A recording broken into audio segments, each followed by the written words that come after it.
There are growing concerns that U.S. airstrikes are not doing enough to stop the advance of ISIL in both Syria and Iraq. Susan Salney shows us what's being done and the new tactics U.S. forces are now using to protect Baghdad. Smoke from fierce fighting billowed over the northern Syrian city of Kobani today.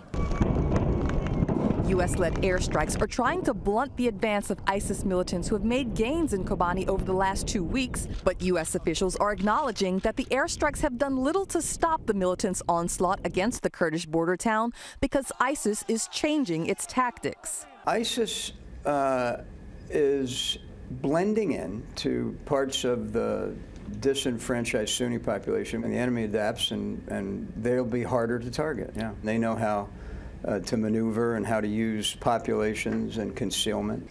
A humanitarian crisis is unfolding as Kobani threatens to fall. Over 200,000 residents have fled across the border into Turkey.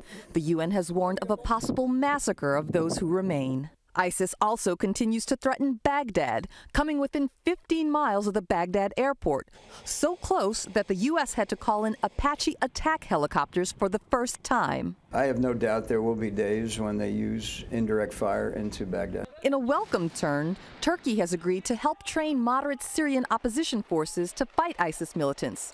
But Turkey says there is no agreement on letting the U.S. and coalition forces use its bases to launch operations against ISIS. We're continuing to talk to the Turks about other ways that they can play an important role.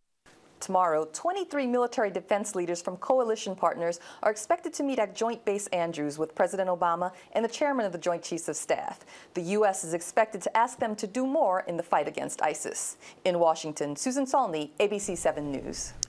ABC 7 is giving you a voice in the debate over the U.S. response to the ISIL threat. This Thursday at 8 p.m., ABC 7 and our sister station, News Channel 8, will host a live national town hall on that new terror threat. You can watch that live on News Channel 8. And we've got details on how you can join the audience as well on WJLA.com/townhall. Now, that's it for us here at 4. ABC 7 News at 5 starts right now.